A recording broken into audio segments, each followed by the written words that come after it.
Hello students, welcome to Shweta Yadav Tutorials. Please like and subscribe my channel and hit bell icon for more updates. In the last video we have discussed about how the urine get formed. हमने वो process पढ़ा जिसमें urine कैसे बना था हमें ये पता चला. इस वीडियो में हम पढ़ेंगे कि यूरिन कॉन्सेंट्रेट कैसे होता है. अब क्वेश्चन ये है कि यूरिन को कॉन्सेंट्रेट करना क्यों है. जब हम बात करते हैं प्लाज्मा की ऑस्मोलैरिटी की और यूरिन की ऑस्मोलैरिटी को, तो कंपैरिजन में ये पता चलता है कि प्लाज्मा की ऑस्मोलैरिटी से यूरिन की ऑस्मोलैरिटी 4 टाइम्स ज़्यादा है. It means the urine is hypertonic to the plasma. अब ये नेचर इसका कैसे बना, यहाँ पे क्या चीज इसमें ऐड हुई, क्या चीज इससे रिमूव हुई, किसका रीएब्जॉर्प्शन हुआ, किसका सिक्रीशन हुआ, जिसकी वजह से जो कॉन्सेंट्रेशन है यूरिन का या फिल्ट्रेट का, क्योंकि यूरिन तो हम बोल नहीं सकते अभी, जब तक वो डीसीटी में नहीं जाता है तब तक हम उसे यूरिन नहीं बोल सकते हैं. तो हम यहाँ पे क्या पढ़ेंगे, how the filtrate get concentrated, किस तरीके से फिल्ट्रेट कॉन्सेंट्रेट होता है. So the heading is the mechanism of concentration of the filtrate. हम पढ़ रहे हैं excretory products and their elimination, class 11th का फिजियोलॉजी का topic according to NCERT. So here mammals have the ability to produce a concentrated urine. mammals की एक ability है कि ये कॉन्सेंट्रेटेड यूरिन प्रोड्यूस करते हैं.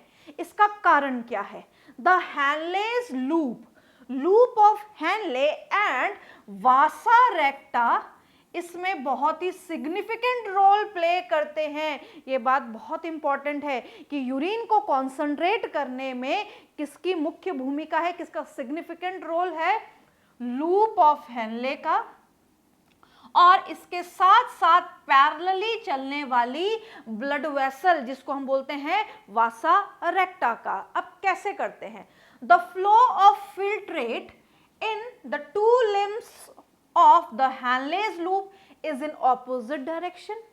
क्या बोल रहे हैं कि जो लूप ऑफ हैनले के दो लिम्स है, मान लीजिए ये डिसेंडिंग लिम है और ये असेंडिंग लिम है, तो इन दोनों में जो फिल्ट्रेट का फ्लो होगा वो ऑपोजिट डायरेक्शन में होगा. असेंडिंग में अलग डायरेक्शन में होगा, descending limb of loop of Henle में अलग डायरेक्शन में होगा. उसी तरीके से वासा रेक्टा में भी जो लूप ऑफ हैनले के साथ साथ चलती है, इसमें भी जो ब्लड का फ्लो होगा वो ऑपोजिट डायरेक्शन में होगा. तो लूप ऑफ हैनले में फिल्ट्रेट का जो डायरेक्शन है दोनों लिम्स में ऑपोजिट है, उसी तरीके से वासा रेक्टा के भी दो लिम्स है, असेंडिंग और डिसेंडिंग, उनमें भी ब्लड का फ्लो ऑपोजिट डायरेक्शन है और यही बनाता है इसको counter current. So the here the two limbs of the Henle's loop in opposite direction and thus form a counter current. क्या बना रहे हैं ये, counter current. The flow of blood through the two limbs of vasa recta. blood का flow दो limbs किसके, vasa recta के, उसमें भी कैसा है, opposite है. So the proximity between the Henle's loop and vasa recta as well as the counter current in them help in maintaining and increasing osmolarity. ये बहुत ज़रूरी है क्या करने के लिए, ऑस्मोलैरिटी को मेंटेन करने के लिए. किस किस की ऑस्मोलैरिटी मेंटेन करनी है, बहुत सारी जगह की ऑस्मोलैरिटी मेंटेन करनी है, बॉडी फ्लूइड की ऑस्मोलैरिटी मेंटेन करनी है, फिल्ट्रेट या यूरिन की ऑस्मोलैरिटी भी मेंटेन करनी है. तो ये दोनों जो पैसेजेस हैं वासा रेक्टा और लूप ऑफ हैनले, इसमें बहुत इंपॉर्टेंट रोल प्ले करते हैं. Towards the inner medullary interstitium, साथ साथ में मेडुलरी इंटरस्टिशियम की भी ऑस्मोलैरिटी मेंटेन करनी है. For example, 300 milliosmol per liter in the cortex to about 1200 milliosmol per liter in the inner medulla. थोड़ा सा इसको हम ग्रामेटिकली समझेंगे तो हमें ये चीज बेहतर तरीके से समझ में आ जाएगी. तो सबसे पहले हम यहाँ पे बनाएंगे हैनलेस लूप के दो लिम्स. ये हैनलेज लूप है और हैनलेज लूप के यहाँ पे जो दो लिम्स हैं, ascending limb of loop of Henle, descending limb of loop of Henle, तो यहाँ पे हमने दोनों बना दिए हैं। यहाँ पे हम मेंशन कर देते हैं, this is ascending limb of loop of Henle, this is descending limb of loop of Henle. अब इसी को ही सराउंड करने वाली ब्लड वेसल, इसी को ही सराउंड करने वाली ब्लड वेसल है और इस ब्लड वेसल को बोला जाता है वासा रेक्टा। सो ये हमने बना ली है वासा रेक्टा।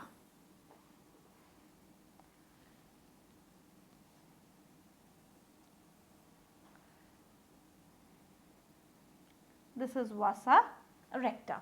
अब हम क्या पढ़ रहे हैं कि जो वासा रेक्टा है, ये वासा रेक्टा में भी दो लिम्स हैं। तो यहां पे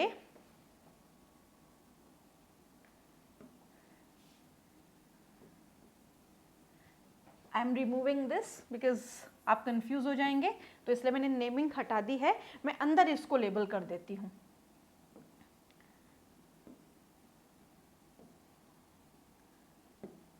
This is ascending limb of loop of Henle.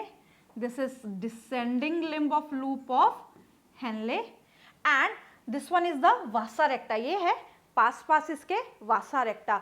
तो ये वासा रेक्टा का भी दो लिम्स हैं। ब्लड यहाँ से आ रहा है तो ये हो जाएगा इसका descending Vasa रेक्टा, and this is ascending Vasa recta.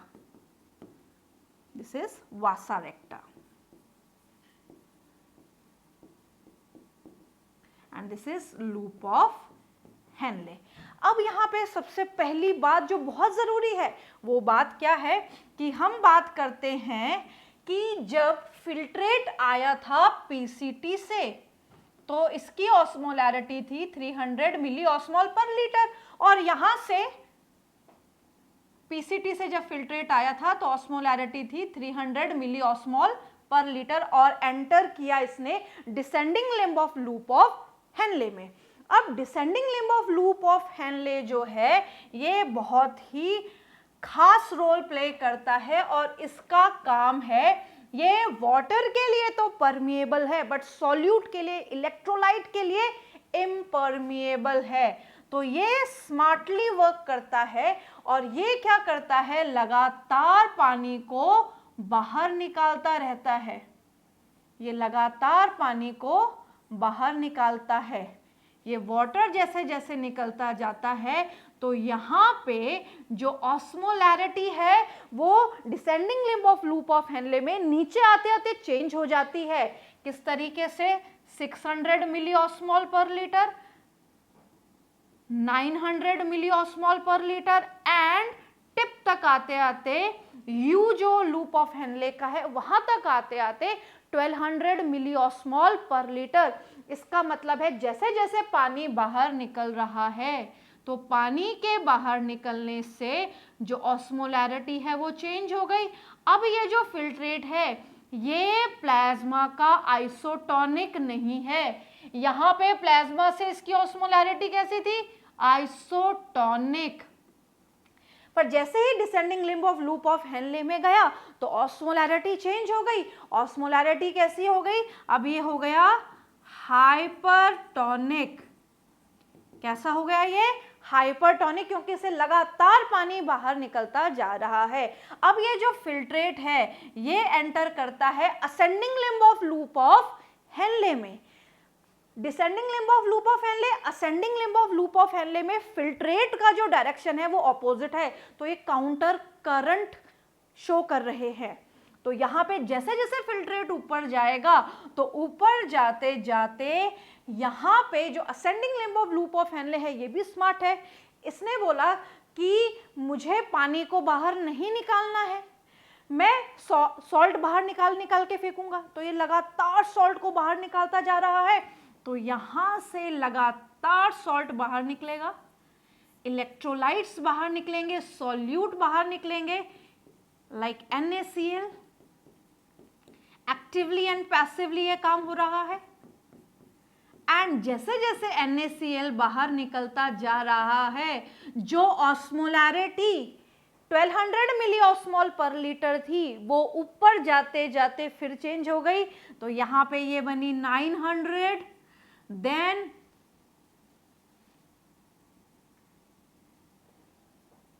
ये बनी 900, देन 600, यहां पे ऑस्मोलैरिटी चेंज होती गई 900, देन 600 एंड बाहर निकलने पे जो फिल्ट्रेट की ऑस्मोलैरिटी थी वो उतनी ही है जितनी एंट्री के टाइम थी। क्या थी? 300 मिली ऑस्मोल पर लीटर। इसका मतलब ये है कि ascending limb of loop of Henley में जो फिल्ट्रेट होता है वो हाइपोटोनिक या डाइल्यूटेड होता है। सबसे ज्यादा डाइल्यूटेड फिल्ट्रेट यहां पे ही प्रेजेंट होता है। अब हम बात करेंगे इसके साथ साथ चलने वाली ब्लड वेसल की, जिसको हम बोल रहे हैं वासा रेक्टा। तो वासा रेक्टा का ये डिसेंडिंग लिम्ब है, इसमें से ब्लड फ्लो करके और असेंडिंग लिम्ब ऑफ वासा रेक्टा में जा रहा है। तो यहाँ पे हम डिफरेंट कलर ले लेते हैं इसके लिए। अब यहाँ पे क्या होगा, जब ब्लड यहाँ पे एंटर कर रहा है, ब्लड की ऑस्मोलैरिटी, क्योंकि ब्लड में क्या है, प्लाज्मा है, तो प्लाज्मा की ऑस्मोलैरिटी ब्लड की ऑस्मोलैरिटी से मैच करेगी, 300 मिली ऑस्मोल पर लीटर। जैसे ही ब्लड यहाँ पे एंटर करता है तो यहाँ पे ब्लड वेसल्स जो हैं, यानी कि जो वासा रेक्टा का डिसेंडिंग लिम्ब है, ये क्या करता है, जो नमक लूप ऑफ हेनले के असेंडिंग पार्ट ने छोड़ा था ये उस नमक को लेता जा रहा है। तो लगातार NaCl इसमें एंटर होता जा रहा है और NaCl के एंटर होने से यहाँ की ऑस्मोलैरिटी चेंज होती जा रही है। ऐसा क्यों हुआ? जो NaCl बाहर निकला था टिब्यूल से, वो सबसे पहले कहाँ गया? वो गया मेड्यूलरी इंटरस्टिशियम में। ये वाला पार्ट क्या है? This is medullary interstitium. ये मेड्यूलरी इंटरस्टिशियम है। तो पहले NaCl मेड्यूलरी इंटरस्टिशियम में गया और फिर यहां से निकल के गया वासा रेक्टा के डिसेंडिंग लिम्ब में। ये क्या है? Descending Vasa रेक्टा। This is descending वासा रेक्टा। अब जैसे जैसे ब्लड नीचे आएगा तो यहां पे ब्लड की ऑस्मोलैरिटी चेंज होगी, 600 मिली ऑस्मोल, 900 मिली ऑस्मोल, और जैसे ही ये इस U में पहुंचेगा तो ब्लड की ऑस्मोलैरिटी कितनी होगी? 1200 मिली ऑस्मोल पर लीटर। तो यहाँ पे ऑस्मोलैरिटी चेंज हो गई क्योंकि नमक लगातार ये रिसीव करता जा रहा है। जो नमक किसने छोड़ा है? छोड़ा है ascending limb of loop of Henle ने। अब जैसे जैसे नमक यहाँ पे बढ़ता जाएगा तो ऑस्मोलैरिटी भी बढ़ती जाएगी। अब यहाँ पे ऑस्मोलैरिटी चेंज हो गई, हाइपरटोनिक हो गया। ब्लड को हाइपरटोनिक नहीं होने देना है, इसको मेंटेन करना है। तो जैसे ही ब्लड ऊपर पहुंचेगा, यहाँ पे कहाँ पे पहुंचेगा ब्लड? असेंडिंग वासा रेक्टा में पहुंचेगा। तो जैसे ही असेंडिंग वासा रेक्टा में ये पहुंचेगा तो यहाँ पे फिर से एक चेंज आएगा। और वो चेंज कैसे होगा कि यहाँ पे जो पानी descending limb of loop of Henle ने छोड़ा था वो वाटर ये लगातार रिसीव करता जाएगा और वाटर रिसीव करने से फिर से ब्लड की ऑस्मोलैरिटी चेंज होगी। कैसे होगी? जो ऑस्मोलैरिटी 1200 मिली ऑस्मोल थी, पहले वो बनेगी 900 मिली ऑस्मोल, देन 600 मिली ऑस्मोल, और बाहर निकलने पे हो जाएगी 300 मिली ऑस्मोल। तो जैसा ब्लड एंटर हुआ था उतने ही ऑस्मोलैरिटी का ब्लड बाहर निकलेगा। ये खास बात है इन दोनों लिम्ब्स की।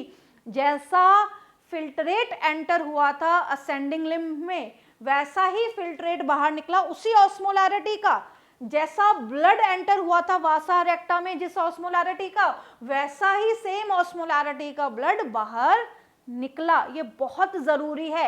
यहाँ पे डायरेक्ट एक्सचेंज नहीं हुआ है NaCl एंड वाटर का, पहले चीजें निकल के मेडुलरी इंटरस्टिशियम में आई हैं और मेडुलरी इंटरस्टिशियम से ये ब्लड वेसल में एंटर करती हैं। तो ये बात हमें ध्यान रखनी है कि डायरेक्ट कोई भी चीज डायरेक्ट एक्सचेंज नहीं होता असेंडिंग या descending limb of loop of Henley में और वासा रेक्टा में। तो ये बहुत बहुत इंपॉर्टेंट है। अब आपने ये क्या देखा कि यहाँ पे ब्लड की ऑस्मोलैरिटी भी मेंटेन हुई और फिल्ट्रेट की ऑस्मोलैरिटी भी मेंटेन हो गई। यहाँ पे जब फिल्ट्रेट ऊपर जा रहा है तो इसमें से नमक बाहर निकल रहा है। जब नमक बाहर निकल रहा है तो फिल्ट्रेट की ऑस्मोलैरिटी 300 मिलीऑस्मोल पर लीटर। बट जब हम बात करते हैं कि जो फिल्ट्रेट यूरिन में कन्वर्ट होता है descending limb of loop of Henley से, जब ये असेंडिंग में जाता है और असेंडिंग से जब डीसीटी में जाता है तो यहाँ पे हर स्टेप पे ऑस्मोलैरिटी चेंज होती रहती है। जैसे ही ये डीसीटी में पहुंचता है तो इसको हम पहली बार यूरिन बोलते हैं। ये चीज हम पढ़ के आ चुके हैं। अब यहाँ पे क्या होता है, यहाँ पे पानी ज्यादा है। अब पानी ज्यादा है तो पानी को बाहर निकालना होगा और डीसीटी करवाती है कंडीशनल रीएब्जॉर्प्शन। तो उसी स्टेप को हम आगे पढ़ रहे हैं। So here in the cortex to above in the inner medulla, cortex से medulla में जैसे जैसे फिल्ट्रेट और ब्लड मूव करता है तो ऑस्मोलैरिटी बदल जाती है। 300 से 600, 900, 1200 मिली ऑस्मोल पर लीटर ऑस्मोलैरिटी चेंज होती रहती है। The gradient is mainly caused by NaCl and urea. जो ग्रेडियंट है वो किस लिए होता है, NaCl एंड यूरिया की वजह से। ये लाइन बहुत इंपॉर्टेंट है। यूरिया जो है वो कलेक्टिंग डक्ट से बाहर निकलता है और मेडुलरी इंटरस्टिशियम की ऑस्मोलैरिटी को मेंटेन करता है। NaCl transported by the ascending limb of Henle's loop which is exchanged with the descending limb of vasa recta। ascending limb ने जो NaCl बाहर निकाला था वो किसने ले लिया, वो ले लिया descending limb of vasa recta ने। NaCl is returned to the interstitium by the ascending portion of the vasa recta। यानी कि इस तरीके से एक्सचेंज जब हुआ तो यहाँ पे क्या हुआ, NaCl return to the interstitium. NaCl कहाँ गया, इंटरस्टिशियम में गया बाय द असेंडिंग पोर्शन। कहाँ से गया, ascending portion of the vasa recta से। Similarly small portion of urea enters the thin segment of ascending limb. यहाँ पे जो असेंडिंग लिम्ब था उसमें स्मॉल पोर्शन ऑफ यूरिया भी एंटर करता है। और ये जो यूरिया एंटर करता है तो क्या, enter the thin segment of the ascending limb of Henle's loop which transported back to the interstitium। फिर दोबारा से वो कहाँ चलाता है, interstitium में by the collecting tubule। The above describe the transport of substances facilitated by the arrangement of Henle's loop and the vasa recta. ये सारी चीजें क्यों हुई, ये सारी चीजें हुई लूप ऑफ हैनले और वासा रेक्टा के अरेंजमेंट की वजह से। और इसी मैकेनिज्म को कहा जाता है counter current mechanism. This mechanism help to maintain concentration gradient. ये कॉन्सेंट्रेशन ग्रेडियंट मेंटेन करता है मेडुलरी इंटरस्टिशियम का। इसको एक बार थोड़ा सा डायग्राम से देखें। ये है लूप ऑफ हेनले का डिसेंडिंग पार्ट, ये है असेंडिंग पार्ट। यहाँ से वाटर बाहर निकल रहा है, यहाँ से NaCl बाहर निकल रहा है। जो वाटर यहाँ से निकला वो वाटर गया है यहाँ पे, जो नमक यहाँ से निकला वो गया यहाँ पे। यानी कि असेंडिंग और डिसेंडिंग में एक्सचेंज हुआ। जहाँ पे असेंडिंग होगा वहाँ पे डिसेंडिंग होगा। अगर लूप ऑफ हेनले का असेंडिंग पार्ट है तो वासा रेक्टा का डिसेंडिंग होगा। अगर वासा रेक्टा का डिसेंडिंग है तो लूप ऑफ हेनले का असेंडिंग होगा। ये बात ध्यान रखनी है, इतना सा लॉजिक है, ऑपोजिट होगा। साथ साथ में असेंडिंग में एक्सचेंज नहीं होगा। अब यहाँ पे हमने क्या देखा कि जो कलेक्टिंग डक्ट्स हैं, ये क्या है, कलेक्टिंग डक्ट्स। कलेक्टिंग डक्ट से यूरिया निकला और ये जो यूरिया निकला ये क्या कर रहा है, मेडुलरी इंटरस्टिशियम की ऑस्मोलैरिटी को मेंटेन कर रहा है। एक और इंपॉर्टेंट बात, कॉर्टेक्स से मेड्यूला में आते आते फिल्ट्रेट की ऑस्मोलैरिटी भी चेंज हो रही है और ब्लड की ऑस्मोलैरिटी भी चेंज हो रही है। यहाँ पे अगर हम देखें 300 मिली ऑस्मोल पर लीटर वाला ब्लड एंटर किया था कॉर्टेक्स से, मेडुला तक आते आते 1200 मिली ऑस्मोल पर लीटर ऑस्मोलैरिटी हुई। जैसे जैसे फिर कॉर्टेक्स की तरफ बढ़ा तो ऑस्मोलैरिटी 300 मिली ऑस्मोल पर लीटर हुई। जितना गया था उतना निकल गया बाहर, जिस ऑस्मोलैरिटी का गया था उसी ऑस्मोलैरिटी का निकला। उसी तरीके से फिल्ट्रेट 300 मिली ऑस्मोल पर लीटर का एंटर किया था कॉर्टेक्स से, मेडुला तक आते आते 1200 मिली ऑस्मोल पर लीटर, और जैसे जैसे फिर ऊपर बढ़ा कॉर्टेक्स में तो ऑस्मोलैरिटी फिर चेंज हो गई। जिस ऑस्मोलैरिटी का फिल्ट्रेट एंटर हुआ था उसी ऑस्मोलैरिटी का फिल्ट्रेट बाहर निकल जाता है। So here the presence of such interstitial gradient help in an easy passage of water from the collecting tubules by concentrating the filtrate। अब यहाँ पे क्या है कि मेडुलरी इंटरस्टिशियम में जो यूरिया बाहर निकलता है वो मेडुलरी इंटरस्टिशियम की ऑस्मोलैरिटी को मेंटेन करता है, और जैसे जैसे ये फिल्ट्रेट डिस्टल कॉन्वोल्यूटेड ट्यूब्यूल की तरफ बढ़ता है लगातार और फिर ये कलेक्टिंग डक्ट के साथ साथ नीचे आ जाता है, तो यहाँ पे ये जो कलेक्टिंग डक्ट्स हैं और descending limb of loop of Henle और ascending limb of loop of Henle ने तो अपना काम कर दिया था NaCl और वाटर के साथ, बट DCT और कलेक्टिंग डक्ट में वाटर का कंडीशनल रीएब्जॉर्प्शन होता है। जब ascending limb of loop of Henley से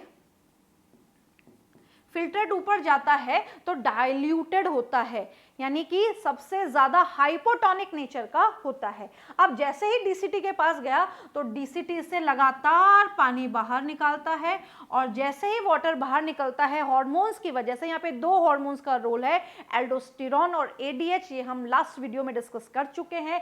वाटर के बाहर निकलने से फिर से फिल्ट्रेट की ऑस्मोलैरिटी चेंज होती है और डीसीटी में पहली बार हम फिल्ट्रेट को यूरिन बोलते हैं, और यहाँ पे जो यूरिन कलेक्टिंग डक्ट में आता है तो यहाँ से फिर वाटर बाहर निकलता जाता है, और जो यूरिन बनता है उसकी ऑस्मोलैरिटी होती है 1200 मिली ऑस्मोल पर litre.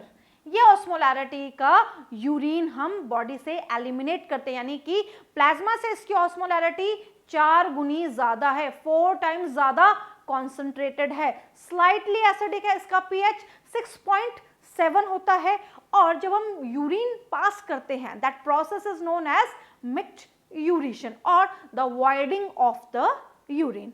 In the next video we will discuss about how the kidneys are regulated.